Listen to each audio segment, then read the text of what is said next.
nouveau converti, c'est pas une insulte en fait, c'est une étape normale, une phase normale et on doit savoir prendre un nouveau converti en tant que tel, savoir qu'il est dans cette étape de sa vie mais qu'il va grandir et la Bible nous dit lorsque j'étais enfant, je parlais comme un enfant, je pensais comme un enfant et je raisonnais comme un enfant et lorsque je suis devenu un homme, j'ai fait disparaître ce qui était de l'enfant. Donc c'est normal, c'est une étape normale mais toujours garder en tête que cet enfant, ce bébé spirituel va grandir. Et une des premières choses dont on doit vraiment s'assurer, c'est qu'on aime cette personne, qu'on l'aime en tant que personne déjà. Ça peut sembler un petit peu bizarre, mais qu'à la fois les nouveaux convertis, on peut les considérer quasiment comme des petits rats de laboratoire ou comme des points gagnés à notre tableau de chasse d'évangélisation, converti 1, converti 2, converti 3. Ce sont des personnes qui sont devenues maintenant notre frère ou notre sœur dans le Seigneur, des personnes, des êtres humains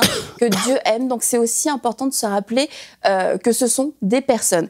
Et aussi d'être motivé par l'amour et non pas par la peur, parce que c'est ce qui va déterminer toute notre conduite vis-à-vis de ces nouveaux convertis, de ces personnes qui viennent d'arriver dans le Seigneur. C'est de se demander, suis-je motivée par l'amour de le voir grandir, dans l'amour pour croire que Dieu va intervenir, ou alors la peur qu'il parte, la peur qu'il ne vienne plus à l'église, la peur qu'il soit détourné. Et si on est dans la peur, on va constamment... on va plus mettre de la pression, de la condamnation, de la culpabilité, comme on va le voir dans la suite de la pensée.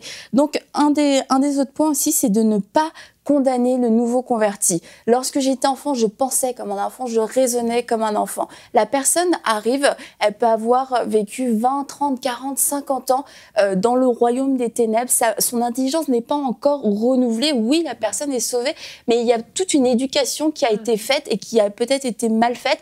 Et on ne peut pas demander aux gens, voilà, maintenant c'est comme ça doit fonctionner comme ça, et puis leur faire se sentir toujours comme si elles avaient échoué, comme si elles n'étaient pas à la hauteur, comme si constamment elles faisaient des choses qui déplaisaient à Dieu, parce que ces personnes vont vous prendre comme des références et vont se dire, si cette femme ou cet homme qui a l'air vraiment grand dans le Seigneur me regarde comme ça, me traite de cette façon, c'est aussi la manière dont Dieu me voit. Or, nous savons que Dieu est bon, que Dieu est plein de miséricorde et que Dieu nous donne des opportunités de grandir. Et constamment, dans notre croissance, on a besoin de grandir. On n'est jamais arrivé on n'est pas encore arrivé à la perfection. Donc, on doit vraiment faire preuve de grâce envers les nouveaux convertis et de ne pas leur laisser cette impression que nous sommes en train de les juger.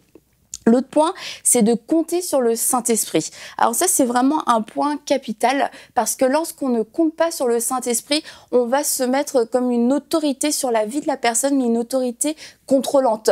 Un peu de lui dire, tu dois faire ci, tu peux pas faire ci, tu peux pas faire ça. Et la personne, elle a à peine le droit, elle se sent à peine le droit de respirer sans avoir notre autorisation. Et ça, c'est très mauvais parce que, c'est une autorité que nous n'avons pas reçue. Oui, nous sommes appelés à les aimer, à les encadrer, à leur donner un certain cadre, mais nous ne sommes pas appelés à devenir le Saint-Esprit dans leur vie. Romains 8,14 nous dit, tous ceux qui sont conduits par l'Esprit de Dieu sont fils de Dieu. Et si cette personne est fils de Dieu, elle va pouvoir entendre le Saint-Esprit. Elle va pouvoir avoir une communion avec le Saint-Esprit. Et notre rôle à nous, c'est de pouvoir lui enseigner cette communion, cette relation, plutôt que de lui dire c'est comme ci, c'est comme ci, c'est comme ça, parce qu'il y a des choses, on va les répéter constamment, et en fait, on va devenir extrêmement contrôlant, voire manipulateur. Et c'est très dangereux de s'insinuer comme ça dans la vie des gens. Or, si c'est le Saint-Esprit qui parle directement à la personne, qui lui dit cette relation-là, c'est pas une bonne relation pour toi, ça va avoir un fruit qui va être beaucoup plus fort et qui va être beaucoup plus efficace, et ça évitera aussi que vous preniez cette place qui n'est pas la vôtre. Et un autre point, c'est de constamment tourner cette nouvelle personne qui vient de découvrir Jésus-Christ vers Jésus, qu'elle puisse avoir sa propre relation avec lui. Jésus-Christ est le seul médiateur. Et même si nous sommes une personne de référence dans son entourage, nous ne pouvons pas devenir son Jésus-Christ, nous ne pouvons pas devenir son Dieu. Nous pouvons lui dire, écoute, voilà ce que dit la parole de Dieu, regarde, j'ai cherché pour toi des versets, lui donner des choses quand même assez clés en main, parce que, ah oui, bah écoute, t'as un problème avec les cigarettes, bah écoute, t'as qu'à faire une recherche sur la Bible, etc. Ça peut être un petit peu fastidieux. Et là, dire, bah regarde, j'ai trouvé pour toi des versets, et puis ensemble, on peut prier, mais je te laisse ces versets-là, et puis médite-les. Et comme ça, la personne va commencer à développer sa propre relation avec Jésus, et ça va être beaucoup plus efficace dans le temps. Et oui, il y a des moments, il y aura des erreurs, il y a des moments, il y aura des moments de faiblesse, des moments de doute, et ne paniquons pas dans ces cas-là. Faisons encore une fois confiance au Saint-Esprit, et n'oublions jamais que nous ne sommes pas le Dieu de leur vie, même si nous les avons amenés au Seigneur, même si nous sentons cette responsabilité. Ce sont des enfants de Dieu avant tout, et aussi souvenons-nous que c'est une phase qui est normale, et que ces gens-là vont être appelés à grandir aussi, et la même façon dont nous avons pu les encadrer, les éduquer dans le Seigneur, c'est aussi ce que eux referont. Donc ayons cette attitude de grâce, cette attitude d'amour, et surtout tournons-les vers Jésus-Christ. Retrouvez la suite de ce programme dans l'émission Bonjour chez vous sur EMCI TV.